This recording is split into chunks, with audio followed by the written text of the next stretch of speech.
Bonjour et bienvenue. Hello and welcome to today's online event on interpersonal communication, dynamics and context, presented by N4, the National Newcomer Navigation Network.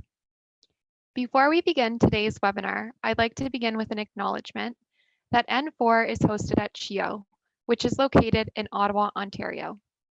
Ottawa is built on unceded Algonquin Anishinaabe territory. The peoples of the Algonquin Anishinaabe Nation have lived on this territory for millennia, and we honor them and this land. Their culture and presence have nurtured and continue to nurture this land. CHIO also honors all First Nations, Inuit, and Métis peoples and their valuable past and present contributions to this land. My name is Mariah Maddock. I use the pronouns she and her, and I am a project coordinator with N4. I will be hosting today's webinar. My co-host Andrew will be monitoring the question and answer and chat box today. And we are very pleased today to be welcoming back our speaker, Dr. Aliaa Dakroury, who provided a webinar for us previously in March on the basics and foundation of interpersonal communication. Dr. Dakroury is an associate professor at the School of Social Communication at St. Paul University. She holds a PhD from Carleton University's School of Journalism and Communication. She taught at the University of Ottawa's Department of Communication and Carleton University's Departments of Sociology and Anthropology, Law, Journalism, and Communication. She has taught numerous courses in subjects related to media, communications, and religion. Professor Dakroury is also the co-editor of the Global Media Journal, Canadian edition, and her publications appear in various journals, including the Journal of International Communication, Media Development, the American Journal of Islamic Social Sciences, Studies in Contemporary Culture, the Journal of Intergroup Relations, the Global Media Journal, the Journal of Culture, Language and Representation, among many others. And I just want to take an opportunity in this moment to give a really warm welcome to Dr. Dakroury. Thank you once again for joining us for an important webinar topic.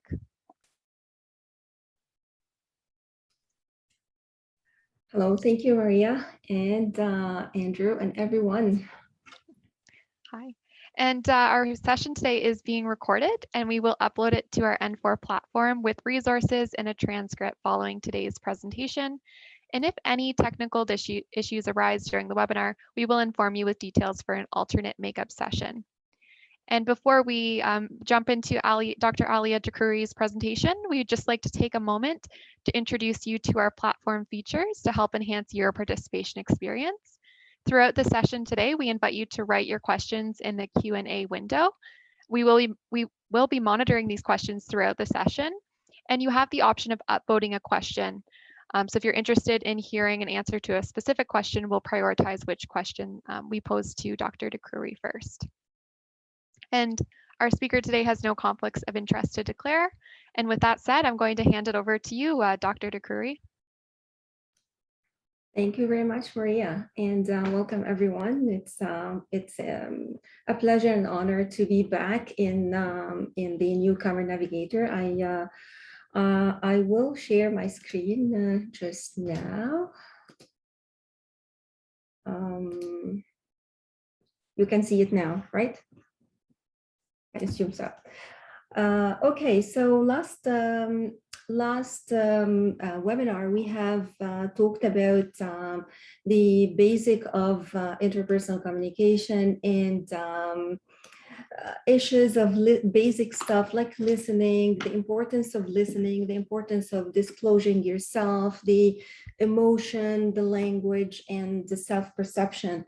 And so these were the basics. So today we will be taking it a step further. And again, depending on the time, I will be sharing more information. So today I will be talking about more of a dynamic of interpersonal communication. So why we form relationship, but not only that, but how to maintain a stable and a healthy relationship, both formal and informal.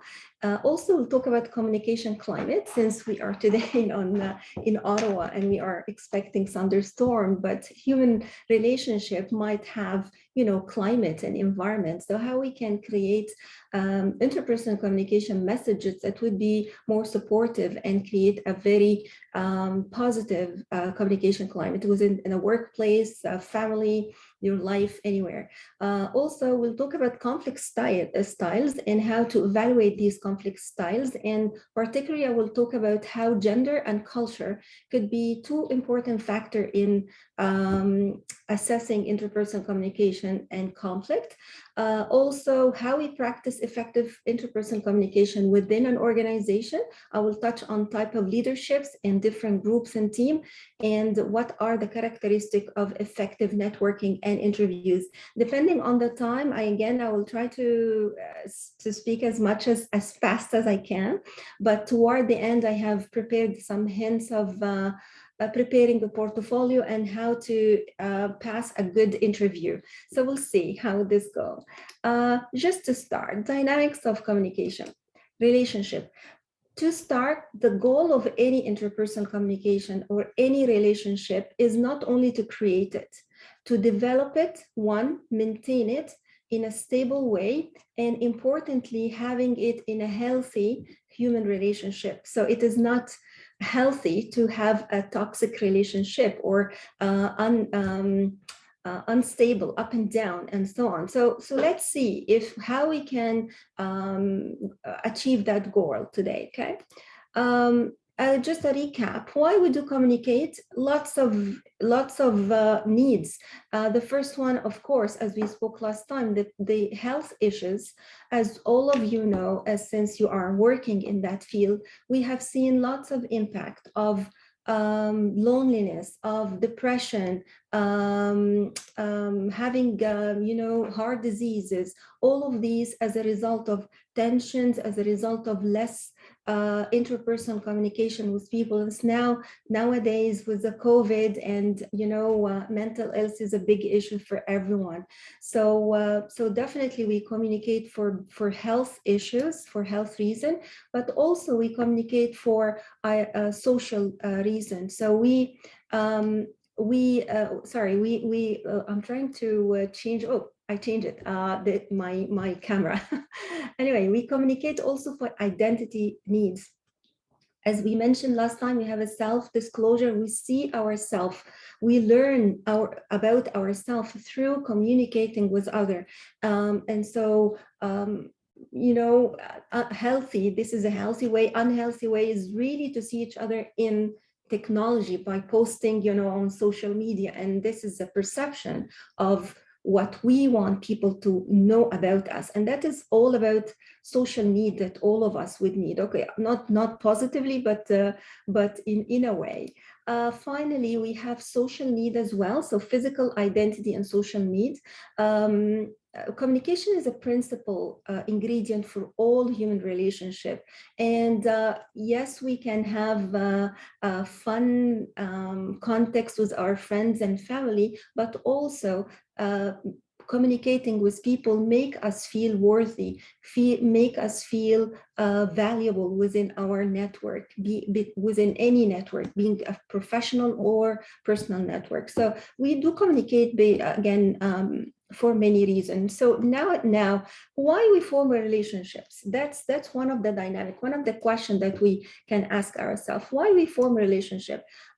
We form relationship basically, and that is the very first instant in the very early stages based on appearance, how people would look like us.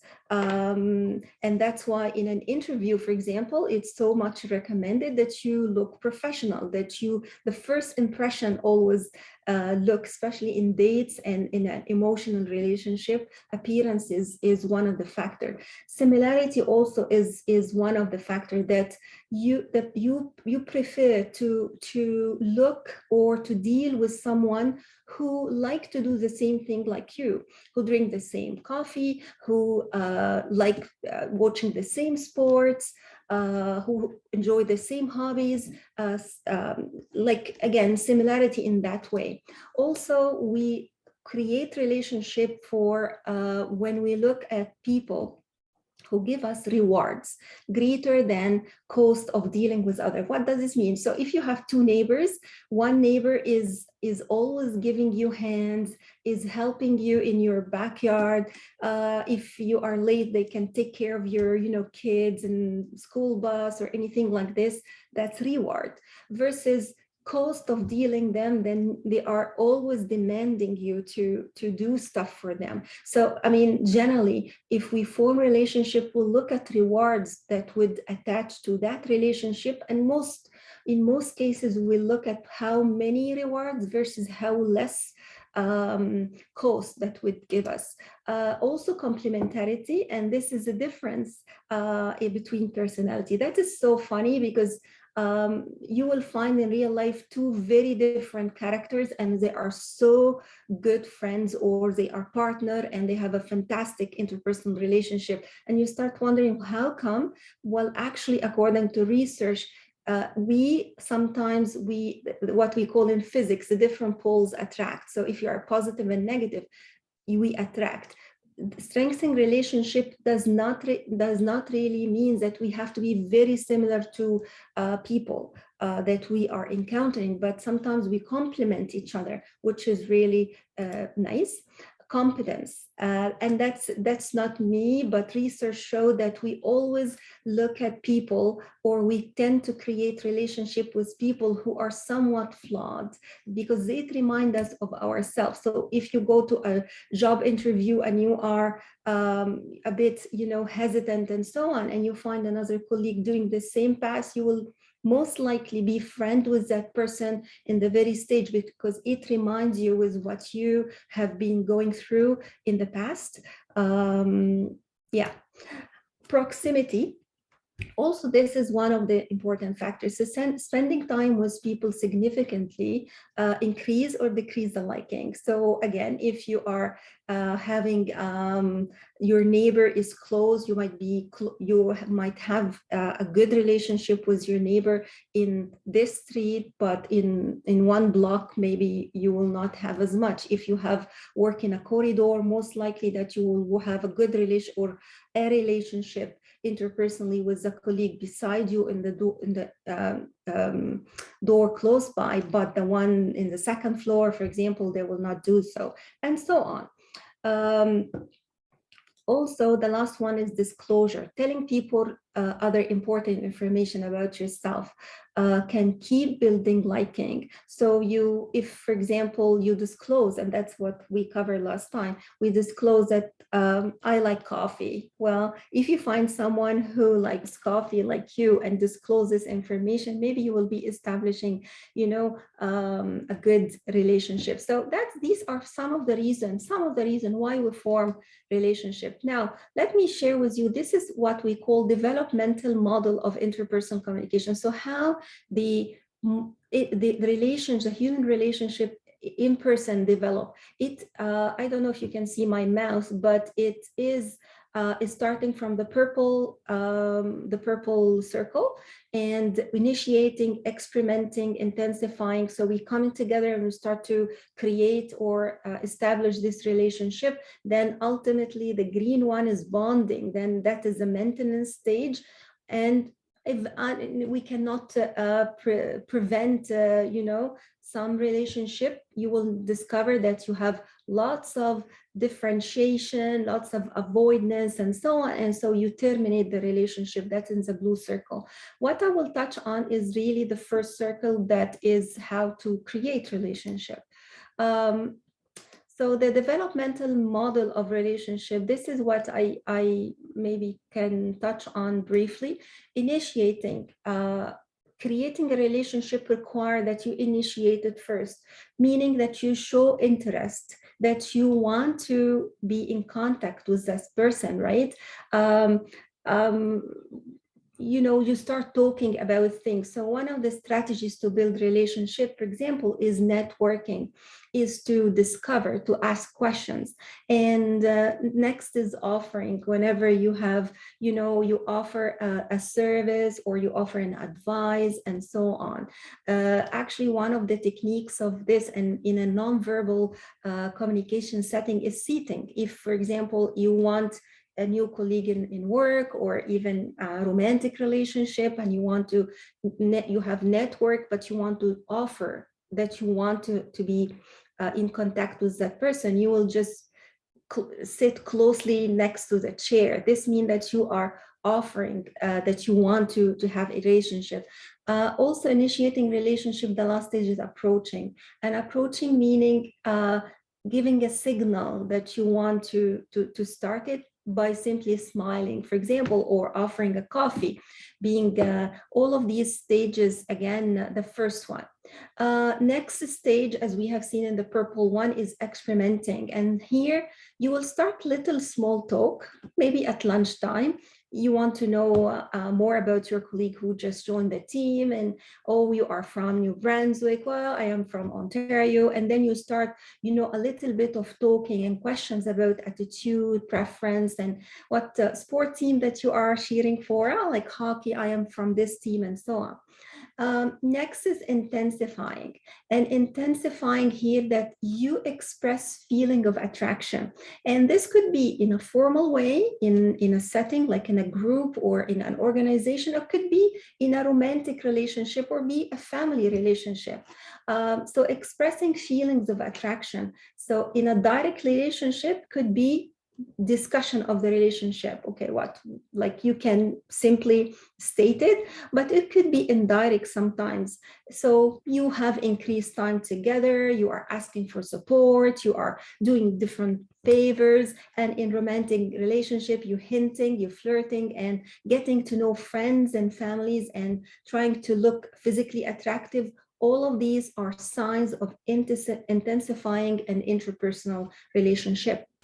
Now, after you do that, we have the integration, and that it comes after, which is taking on identity as a social work. And that is so funny, because if, for example, you think about two couples that are dating, in the beginning, they are two different identity, but as soon as the relationships start to intensify and integrate, they start to say, okay, if someone is inviting them for dinner, we will come. Instead of saying, I will come, they will be referring to themselves as a social unit, which is very, very interesting. And also they will starting to share routines and rituals. So we'll walk our dog together, we'll have jogging together, and so on. And the last stages is bonding. And bonding is, again, meaning committed to the relationship and having symbolic public gesture. For example, if we pursue that, recognizing groups being male, female, LGBTQ, all of that is a form of bonding, that making a symbolic public gesture that we are committed in that relationship. Okay, now let's move to dialectical tension of relationship. Well, not all relationships are so easy and straightforward, and we have to acknowledge that human relationship is not that easy and straightforward. We will deal with integration versus separation.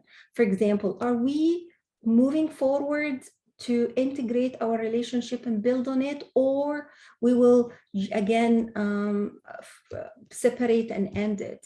There is a stability versus change. There are some relationships that are stable, more and less changeable, and vice versa. Also, there are expression versus privacy. If you will be expressing everything in the relationship, or you will have some exclusive information hidden or not shared with the other. So some tensions in relationship, and there is no right or wrong. It's just a scale, and every relationship just pick whatever is more convenient. Okay, so now what are the strategy of managing this dialectic relationship? If we can say, okay, am I going to express myself 100%, or I will be super private? What exactly should I do? What are the strategy to manage these dialectical tension in interpersonal relationships? So usually movement always to a new place, even though the stages, as you have seen, they are circle and they are changing. The relationship in that stage will always feel different every time that stage is experienced. So a strategy, avoid being bored. if you are bored in a relationship, that meaning it is not going anywhere. So moving from one place to another, one place from the relationship, trying to revive it. Also, content dimension, that is also subject to discussion, meaning that messages always make statement on how we as human beings feel toward each other. So in content, a husband or a wife can say, okay, I have done the dishes many times. Now it is your turn to do it. So meaning that you put relational dimension of your dialect within your message and tell it to the other partner, and how you feel. Do not keep it, in other words. Also, expression of relational message. We do the strategy of this kind of technique most of the time, that you use meta communication. Words like, I wish we can stop doing that. I wish we can stop arguing. I appreciate that you are honest. So meaning that you are expressing more about what you need in relational message and in a specific occasion. Strategies to keep relationship. If we have this dialect and we have these tensions and so on, how we can keep relationship. Again, I'm talking about any interpersonal relationship, from family, father, mother, kids, siblings, partners, and until work and teams and so on. First thing is openness. It's very, very important to disclose information, to be always sympathetic about the relationship, not only talking, but listening to the other person. So that's one of the techniques that we mentioned last webinar. Second is assurance. Let each other know that I care about you. Our relationship is important. And also comforting others, meaning if someone is down for any reason, try to be supportive, try to assure the other person that you are there for them. This is a very good strategy to keep your human relationship healthy. Okay, spending time with each other, having joint activity. And I mean, that is tough for many people, especially like me in different generation. If you're trying to do something with your kids, it is hard because you have a different, interests and so on. But if you want to maintain a good, healthy relationship, try to find any joint activity that you will do with them. And also maintain positivity. It's very, very important to keep always the positive vibes within your network. So try to make interaction that is pleasant, that is showing affection, that you do favor for each other. And also for work, it's very important, because if this would be it will be a fantastic relation. It will be a healthy climate in workplace. Okay, since I'm talking about climate, now let me talk about climate. What is climate? What is communication climate? Well, communication climate is the social tone of relationship. Same like we have the climate in the weather. We have one day is windy, one day is sunny. Oh, well, we are in Canada and it might be cold and snowing, but next is fall. Okay, so communication is the same. Communication climate is a social tone of the relationship. There is no specific activity related to communication tone, but it is related to how people feel about each other and how they carry different tasks and activity in a healthy way. Every relationship has a unique climate. So if a group of like a teamwork, they are dealing with each other in a specific way. For example, they are meeting outside, doing work outside in an open place after hours. I don't have to do that because it is not specific to my team, for example. Same for family. If one family is so into sports day and go outside and so on, I don't have to do the same. So every relationship is unique, has unique climates. Climates are determined by the people, how they see themselves. Again, I'm coming back to the first webinar because we talk about self-perception. As much as I know myself, I can talk more and I know what I like, what I don't like, and I will be frank about it so I can have a good, healthy climate. We have two kinds of climate or way disclosing, confirming messages that you convey, convey valuing, that you value people, that you value them. Disconfirming value that messages that signal the lack of regard, that you are not interested. So whether you have confirming or disconfirming messages, it will imply on you the future climate of your team or your interpersonal relationships. Now, how, I'm moving again my screen, how communication climate develop. I mentioned confirming and disconfirming, but there are stages. So I will give you an example. Confirming messages could be in a recognition that you exist, that in a meeting, for example, say, good morning, Andrew, hello, Maria, everyone. So I know that recognizing that you exist. Second, I acknowledge that you matter. So whenever we are in a discussion, I acknowledge your opinion and I acknowledge your point of view. Also, confirming message could be in a form of endorsement. Whenever we have a meeting or in a dinner table, say, I agree with you that we should do this and this and that. So these are examples of confirming messages.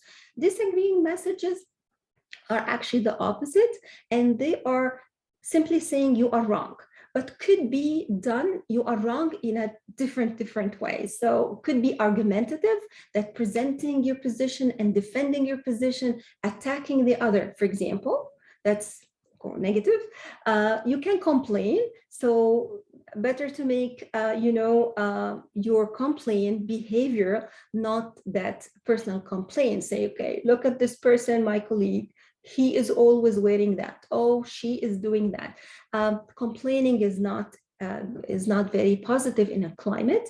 Aggressiveness, and I think this is by all means the most destructive way to disagree. If you are aggressive in tones, in physical, nonverbal, it is just very, very ineffective. The disconfirming message is the last one, and these are messages that you don't exist, and these are the most that's why it's gray, the most aggressive, I would say, form. You don't exist, you are not valued, you fail to acknowledge someone attempt even to communicate with you, and someone is speaking, you just cut it through, do not end their discussion, and so on. So these are example of how this climate develops. So now moving close, speedy, because I don't want to take much time. So now creating positive climate, how we do so? We have two sets. We have evaluation versus description. Evaluation that is always putting you as in a hat of a judge in any relationship. You did this and you did that. So always using the language of you.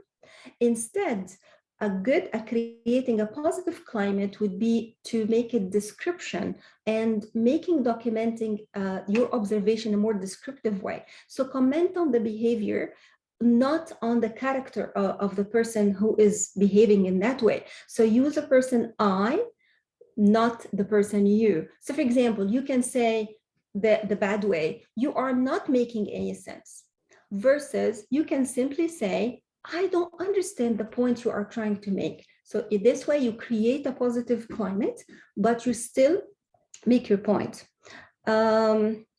Another example is controlling communication versus problem orientation. Controlling communication is simply imposing a solution. This is the result. I don't care about your opinion, and this is what's supposed to be doing, okay? Without even regarding any needs of the receiver of your message. Versus creating positive climate would be a problem orienting, that you focus on finding solution that satisfy everyone, you as a communicator, and also others involved with you. So for example, you would say, in a controlled way, we will say there is only one way to handle this problem, and that's it. Versus you can say, look like we have a problem here. Let's work out a solution that we can both live with. So that is positive.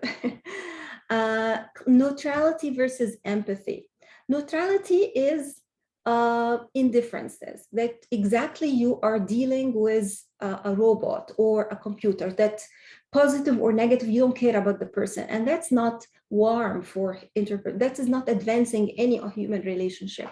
Instead, it is recommended to have empathy, accepting others' feeling and putting yourself in their shoes so you can understand how they feel and try to sort out the problem. So sometimes, a statement of neutrality would be, sometimes things just work out. That is the way it goes. This is how we do it. In a way, versus you can say, I know you put a lot of time and effort into this project. So this is an empathetic way to say the same thing. Now, one of the very negative way of creating a negative environment or climate is superiority. The understanding of I am better than you. That is not good at all. Instead, the notion of equality, projecting that everyone worthwhile, everyone is equal. So a statement with superiority would be, you don't know what you are talking about here, versus you would say, I'm not sure I agree with you.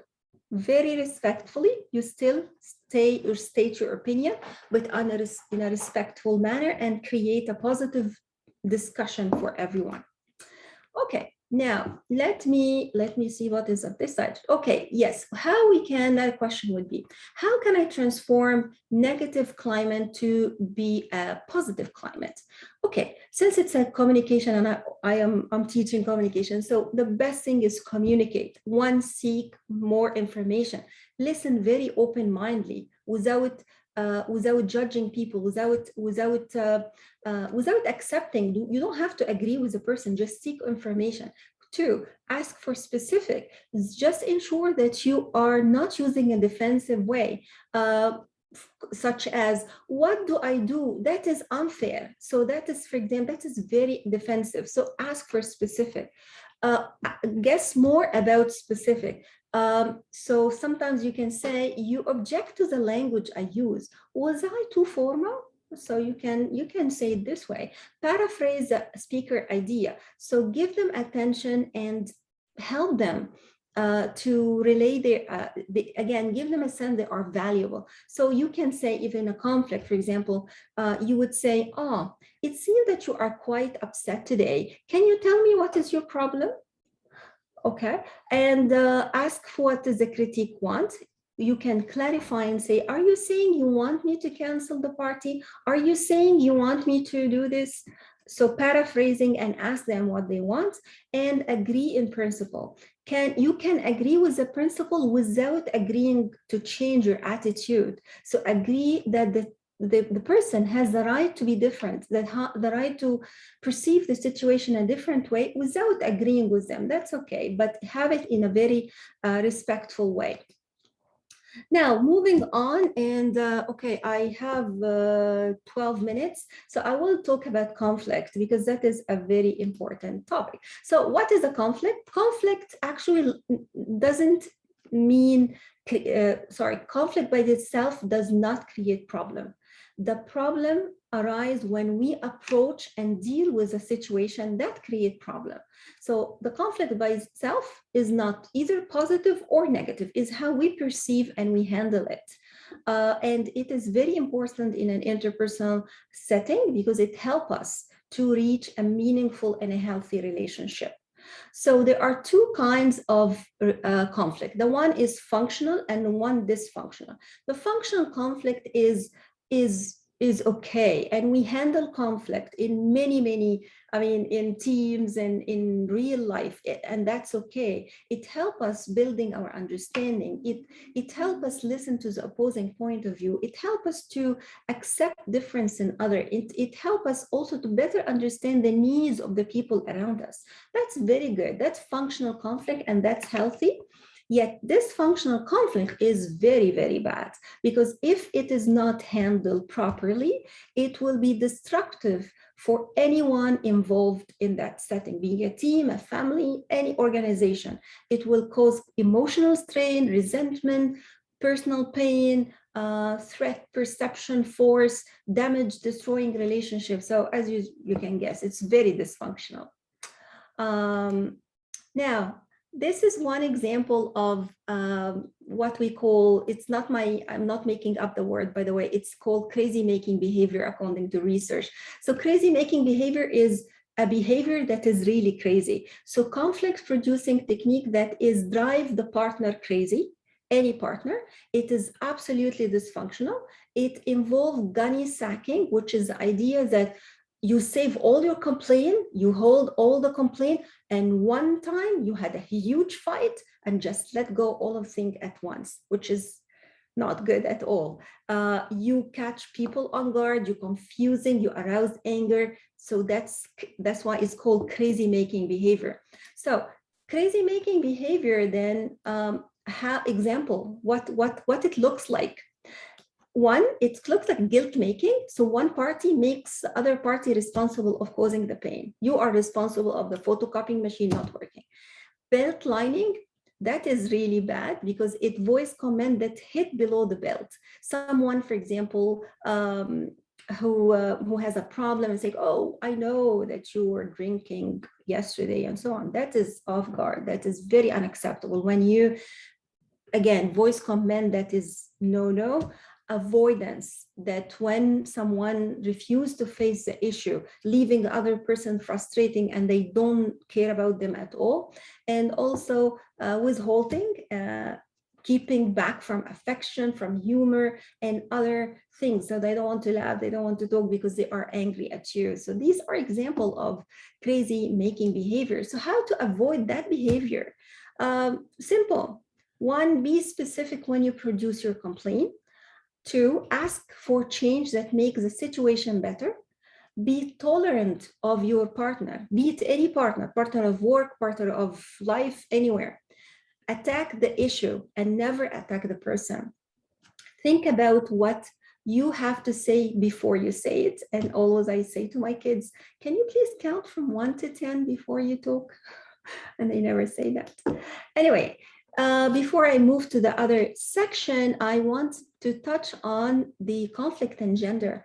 And by the way, this is not my saying, this is based on research. So research found that men are dealing with conflict resolution very differently than female.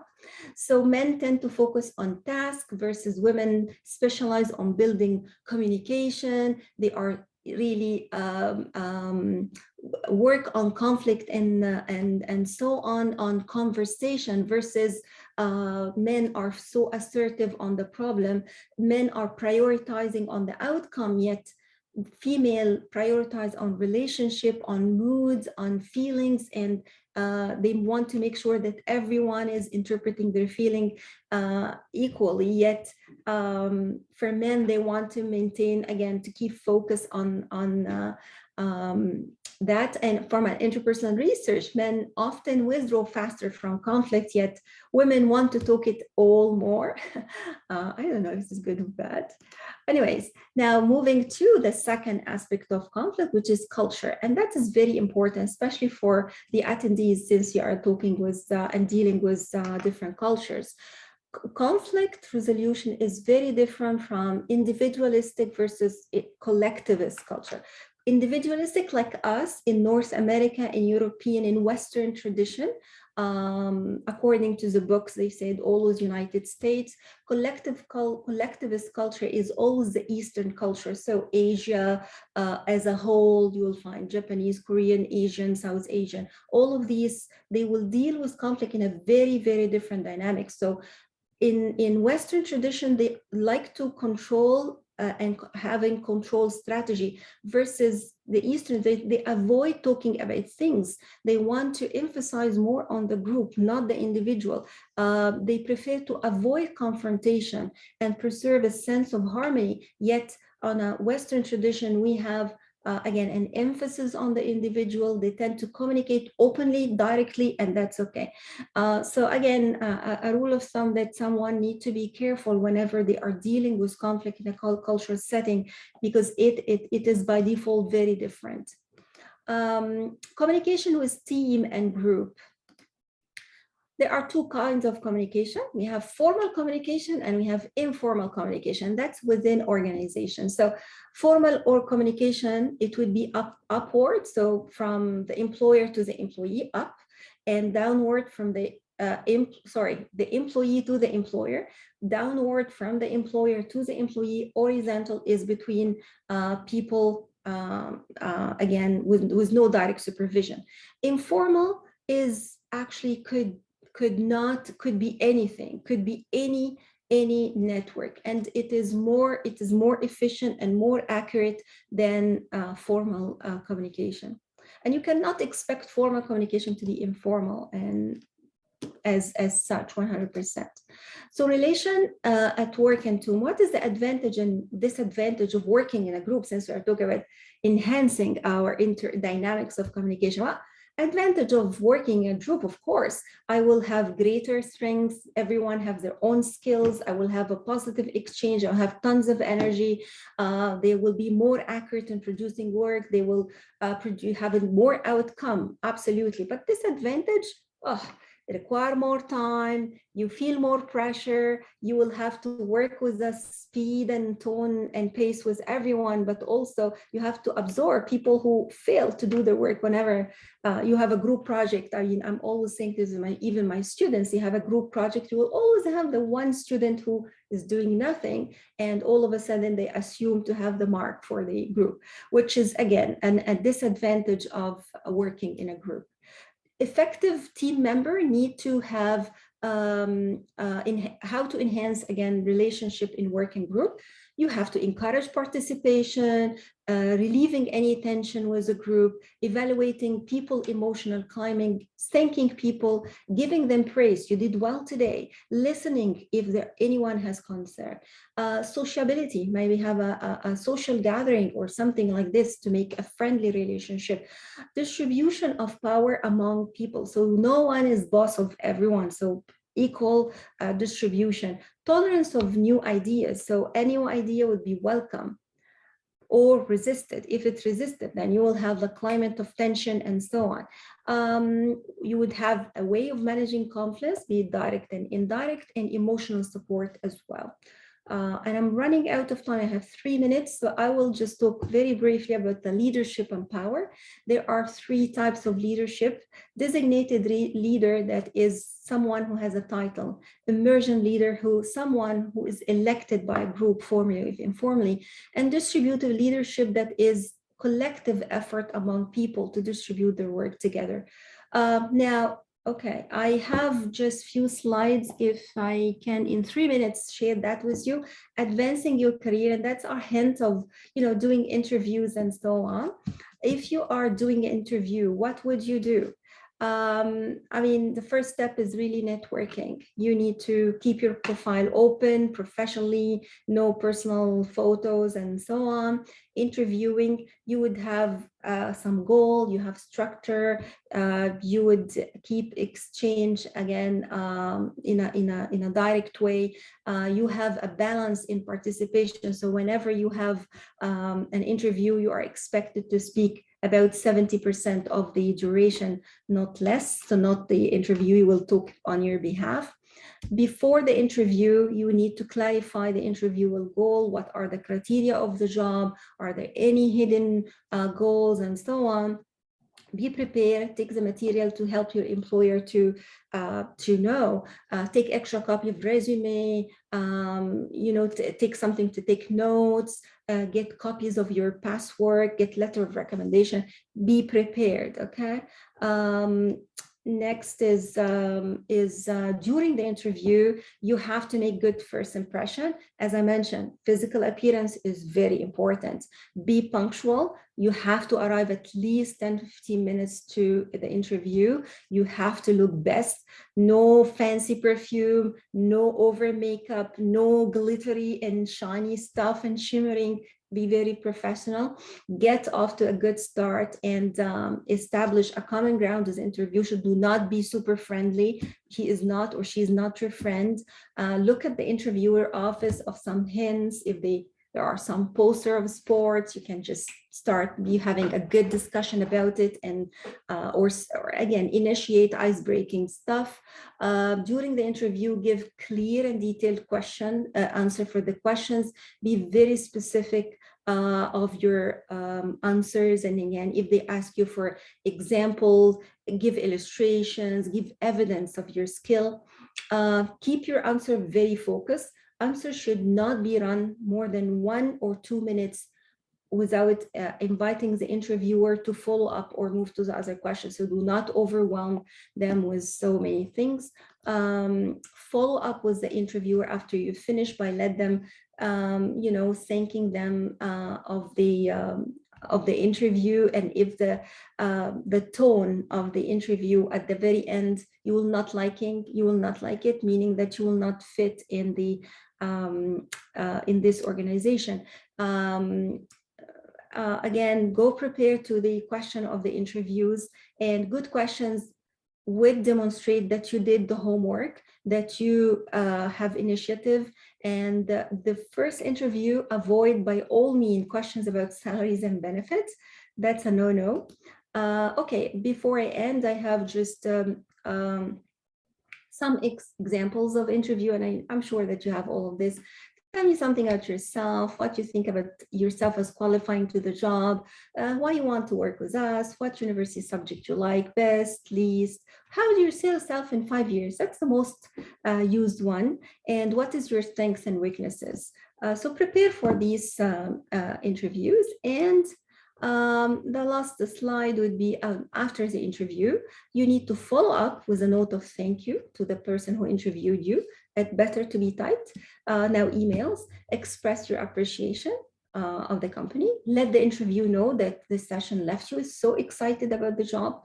Mention any specific information that you learned about the company. I didn't know that you have a headquarters in Toronto. Show the things that you have learned make you a good match of the job, and confirm the next step of the interviewing process. I think that's it. I'm done. Thank you very much for listening, and I'm all into back. I did it well. I am 146, Maria, so you should be very proud of me. Thank you so much, Dr. Dakroury.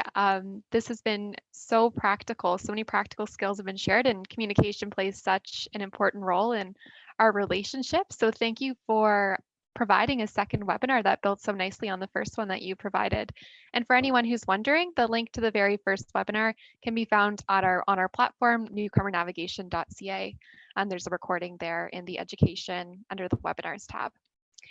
So I'm going to go right over to our questions because I can see that we've had a lot come. And just a reminder to anyone, you can press the thumbs up to upvote a question you're interested in hearing the answer to.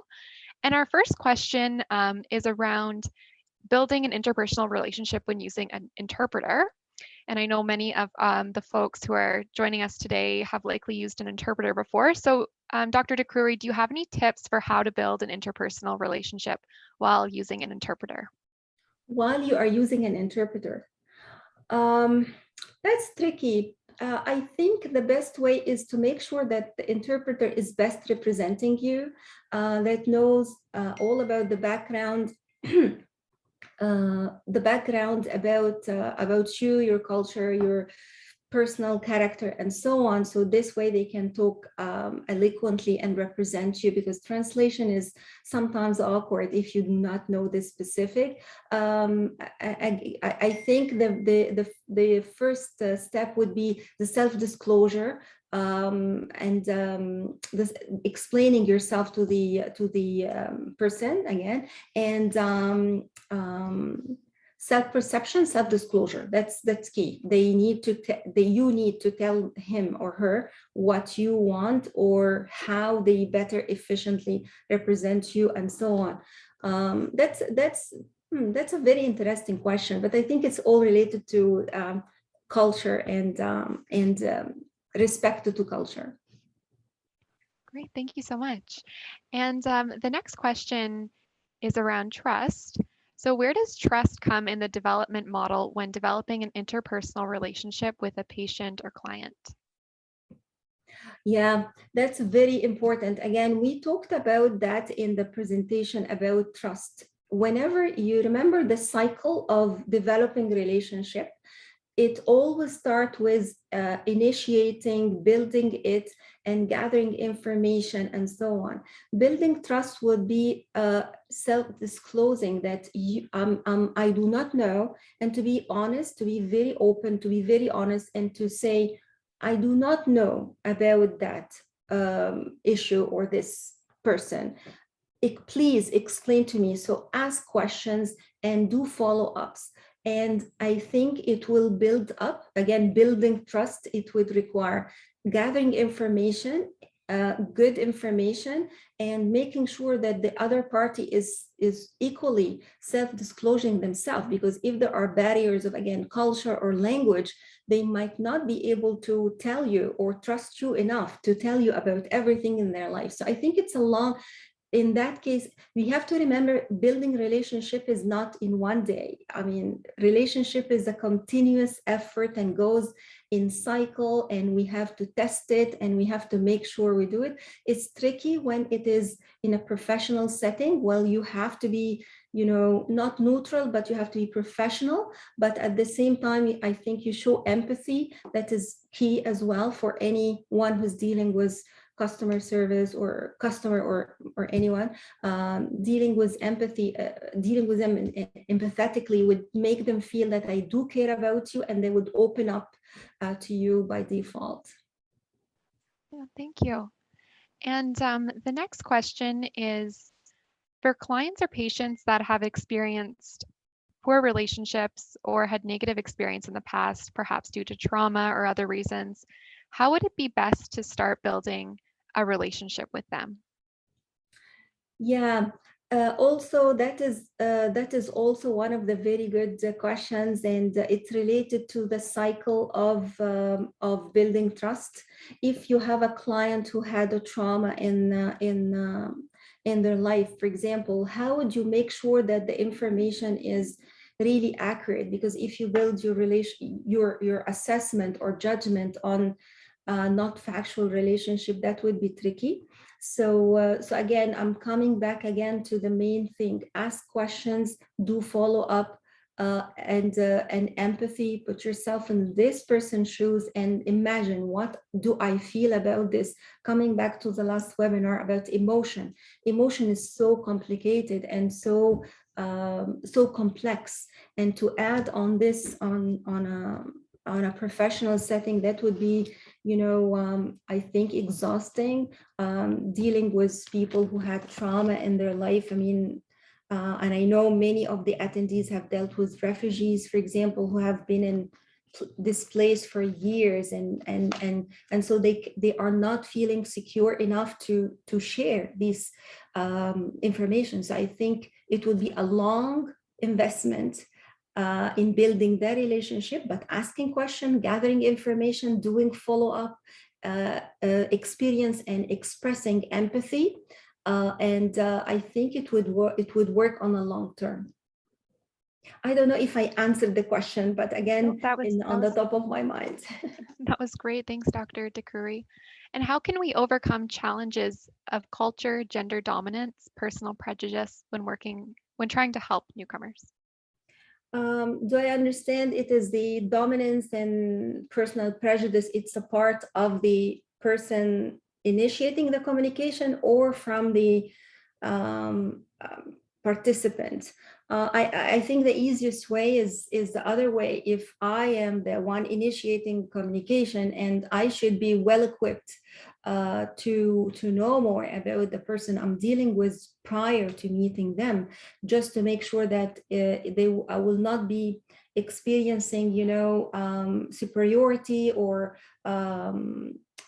this aspect of personal prejudice and so on beforehand. And I think most of the people working in the field, they are trained to do this. But if it's the other way, I'm not sure that, or at least I did not heard about it, that the other person could be in a position of dominance or something like this. I'm not sure that I understand the question in a proper way. So maybe can someone follow up and explain exactly what is the question?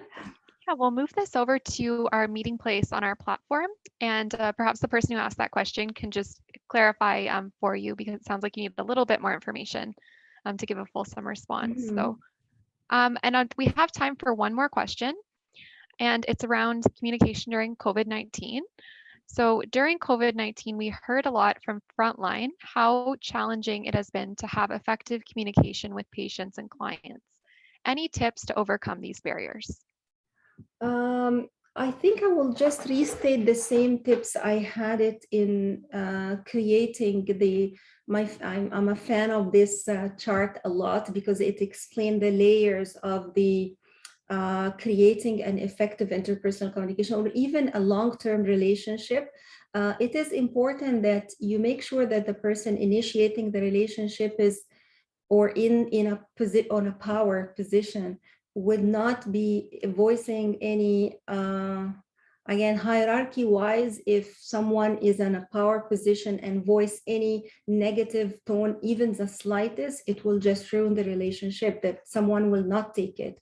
So it is important to ask questions.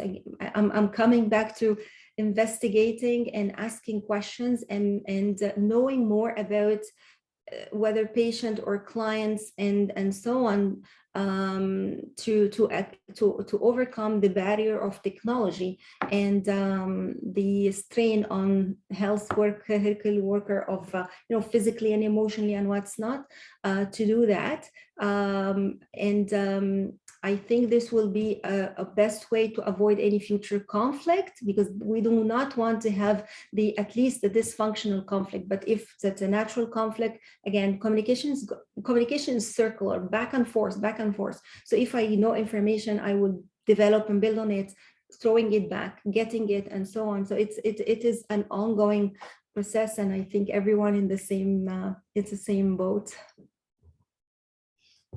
Great. Thank you very much, Dr. Dakroury, for answering those questions. And for anyone else who asked a question today, we will just move it over to our platform's meeting place, and Dr. Dakroury will be available to answer your question and any other questions that we receive for up to 10 days following today's webinar. And I just want to take this opportunity to thank you, Dr. Dakroury, for your really engaging presentation today. Thanks for coming back, and hopefully we will see you again soon in the future. And we just want to let everyone know, following today's session, you will be invited to complete a survey to share your feedback with N4. These surveys help us continuously improve and to seek out new webinar content and opportunities that are really responsive to topics that you're interested in. So we thank you in advance for completing the survey. And we will be sharing an on-demand version of today's webinar with a list of resources that were suggested by Dr. Dakroury. And as well, your questions will be answered in the meeting place when the on-demand version of the webinar is posted. And please be sure to sign up to N4. There's no cost to join. If you have not already, you can do so at www.newcomernavigation.ca, and my co-host Andrew has put the link in the chat. And before we end today, Dr. Dakroury, do you have any final words for the group?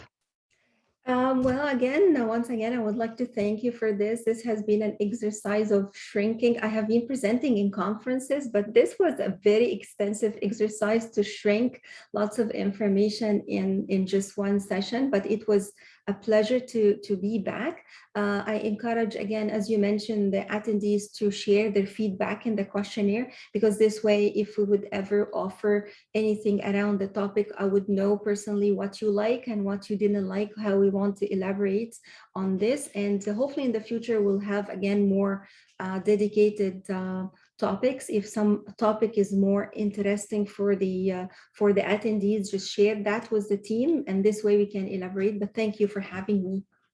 Wonderful. Yeah, thanks so much for joining us. And thank you to everyone for your engagement today.